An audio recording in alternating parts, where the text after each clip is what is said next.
Donald Trump का pressure, युद्ध की थकान और घरेलू असंतोष, ये तीन वजह हैं जिसके कारण ये बताया जा रहा है कि अब व्लादिमीर पुतिन यूक्रेन के साथ जंग में पीछे हटना चाहते हैं। और बाकायदा यूक्रेन को उन्होंने एक डील का ऑफर भी दिया है कि आइए मिलकर बैठते हैं, बात करते हैं और इस युद्ध को खत्म करते हैं। ये डील क्या है बताएंगे आपको। लेकिन साथ ही साथ पुतिन जंग को रोकने के लिए डील तो तैयार कर चुके हैं, लेकिन क्या इस डील में क्रीमिया और डॉनबास इलाका यूक्रेन के लिए वो छोड़ देगा, या पुतिन इस पूरे इलाके को जो कि इस जंग की जड़ है उसको अपने कब्जे में लेना चाहेंगे? और क्या पुतिन की इस बात को, पुतिन के इस ऑफर को ज़ेलेंस्की मान जाएंगे? जी हाँ, आज इसी के इर्द गिर्द ये सारी दुनिया की वीडियो हम लेकर आपके सामने आए हैं। दरअसल रूसी राष्ट्रपति व्लादिमीर पुतिन ने युद्ध के शुरुआती दिनों के बाद पहली बार यूक्रेन के साथ शांति वार्ता का प्रस्ताव रखा है। इससे पहले पुतिन ने ईस्टर के मौके पर एक दिन के एक तरफा युद्ध विराम की घोषणा की थी। अब उन्होंने दूसरी बार युद्ध रोकने का ऑफर दिया है। यूक्रेन के राष्ट्रपति ज़ेलेंस्की ने इस ऑफर पर पॉजिटिव रिएक्शन भी दिया है, जवाब भी उनकी तरफ से आया है। ज़ेलेंस्की ने अपने बयान में बाकायदा उन्होंने एक अपनी वीडियो रिकॉर्डिंग जारी की। इस वीडियो संदेश में इस बात पर उन्होंने जोर दिया कि यूक्रेन युद्ध विराम के बारे में किसी भी बातचीत के लिए तैयार है, राजी है, जो उसके देशवासियों पर हमले को रोकने की दिशा में एक सकारात्मक पहल के तौर पर आती है। पुतिन और ज़ेलेंस्की दोनों पर ही बातचीत के टेबल पर आने के लिए अमेरिका का दबाव भी है, क्योंकि राष्ट्रपति डोनाल्ड ट्रंप ने साफ कह दिया है कि अगर दोनों देश शांति उपायों पर अब आगे नहीं बढ़ते, ना नुकुर करते हैं, तो अमेरिका इस कोशिश से अब बाहर हो जाएगा। मतलब ट्रंप की एक तरफ से धमकी सामने आ गई है। रूस और यूक्रेन ने कहा है कि वो पिछले हफ्ते के आखिर में मॉस्को की तरफ से घोषित 30 घंटे के ईस्टर युद्ध विराम के बाद अब आगे भी सीज फायर के लिए तैयार है। हालांकि दोनों पक्षों ने ये जो 30 घंटे का ईस्टर के मौके पर युद्ध विराम हुआ था, एक दूसरे पक्ष पर उल्लंघन करने का आरोप लगाया है। ज़ेलेंस्की ने कहा है कि यूक्रेन बुधवार को लंदन में अमेरिका और यूरोपीय देशों के साथ बातचीत में हिस्सा लेगा। यह चर्चा पिछले हफ्ते पेरिस में हुई बैठक के बाद की एक कड़ी मानी जा रही है, जिसमें अमेरिका और यूरोपीय देशों ने 3 साल से ज्यादा पुराने युद्ध को समाप्त करने के तरीकों पर चर्चा की थी। पुतिन ने रूसी सरकारी टीवी रिपोर्टर से बात करते हुए कहा कि ईस्टर युद्ध विराम के बाद लड़ाई फिर से शुरू हो गई, जिसकी घोषणा उन्होंने शनिवार को एक तरफा रूप से की थी। उन्होंने कहा कि मॉस्को किसी भी शांति पहल के लिए खुला है और कीव से भी वो यही उम्मीद करता है। पुतिन ने सरकारी टीवी रिपोर्टर पावल ज़ोरबिन से बातचीत में कहा, हमने हमेशा इस बारे में बात की है, हम किसी भी शांति पहल के प्रति सकारात्मक दृष्टिकोण रखते हैं।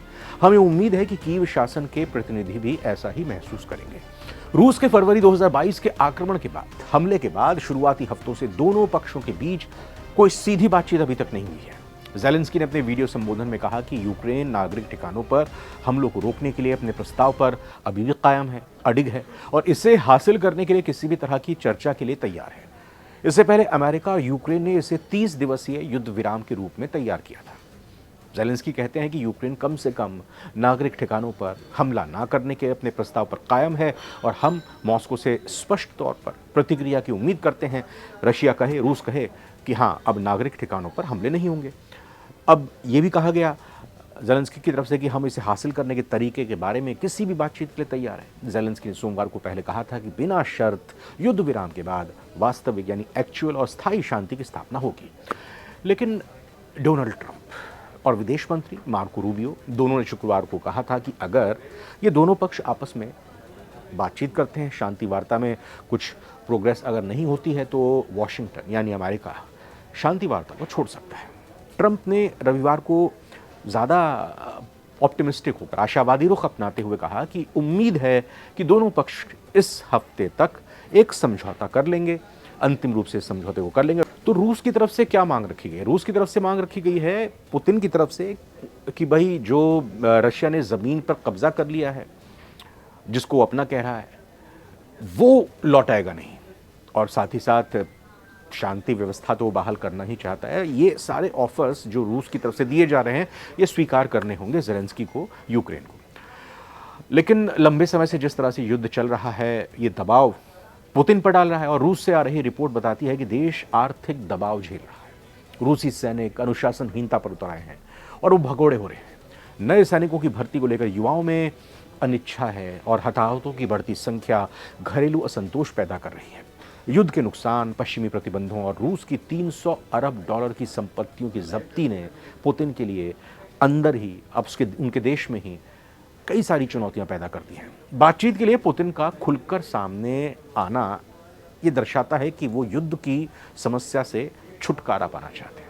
हालांकि पुतिन के युद्ध विराम प्रस्ताव आंशिक रूप से गंभीर हैं, लेकिन बहुत हद तक शर्तों के साथ रखे गए ये दिखते हैं। आर्थिक और सैन्य तनाव के कारण खींचतान वाला संघर्ष बेचैनी भी पैदा कर रहा है, लेकिन पुतिन के कामकाज से, उनके क्रियाकलापों से पता चलता है कि वो रणनीतिक लाभ हासिल करने पर ज़्यादा फोकस कर रहे हैं। पुतिन का युद्ध विराम और बातचीत के लिए तैयार होना, कूटनीतिक दबाव और रूस की आंतरिक स्थिति, ये तीन वो कारण हैं जो एक तरह से कहें कि इस युद्ध को रोकने में बड़ी भूमिका निभाते हुए नजर आ रहे हैं।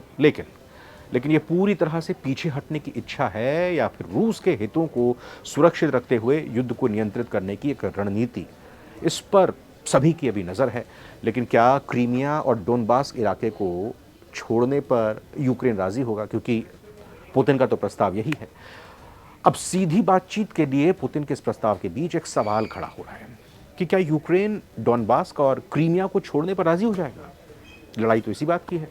रूस ने पहले ही कह दिया है कि बातचीत में क्रीमिया और डोनबास इलाकों पर कोई बात नहीं होगी, यानी वो किसी भी तरह से इन इलाकों को छोड़ने के लिए राजी नहीं है। रूस ने 2014 में यूक्रेन के साथ युद्ध में क्रीमिया पर अपना कब्जा किया था और इस कब्जे के बाद यूक्रेन का डोनबास इलाका, जिसमें डोनेट्स्क और लुहांस्क, ये दो इलाके शामिल हैं, ये पूरी तरह से अस्थिर हो गए थे।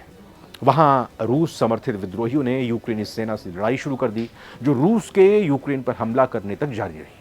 फरवरी 2022 में जब दोबारा ये युद्ध की शुरुआत हुई, तब रूस ने डोनबास इलाके पर अपना कब्जा जमा लिया और रूस ने यूक्रेन के खेरसोन पर भी अपना कब्जा कर लिया और एक और इलाके पर कब्जा कर लिया। रूस ने इन चारों इलाकों के एक बड़े हिस्से पर अपना कंट्रोल जमा लिया, लेकिन इनके टोटल जो इलाका है, इच्छा तो रूस की वहाँ पर भी कब्जा करने की थी, लेकिन वहाँ पर वो कामयाब नहीं हुआ। लुहांस्क पर ही, लुहांस्क वो जगह है जहाँ पर रूस का कंट्रोल है पूरी तरह से, और रूस यूक्रेन को एक नाजी देश कहकर संबोधित करता रहा है। रूस ने जब यूक्रेन पर हमला किया था, तब पुतिन ने यूक्रेन के विद्रोही राज्यों को स्वतंत्र घोषित कर दिया था। उन्होंने कहा था कि इन इलाकों में रूसी बोलने वाले लोग हैं जिनकी यूक्रेन से रक्षा की जानी चाहिए। किसी भी शांति समझौते के लिए रूस की मांग रही है कि इन चारों इलाकों को अंतर्राष्ट्रीय स्तर पर रूसी क्षेत्र की मान्यता मिले और यूक्रेनी सैनिक इन इलाकों से पूरी तरह से बाहर निकल जाए। द भारत टाइम्स पर सारी दुनिया की ये रिपोर्ट आज आपको कैसी लगी, कमेंट करके ज़रूर बताइएगा। लाइक कीजिएगा, ज़्यादा से ज़्यादा लोग इस वीडियो को देख पाएंगे। नमस्कार।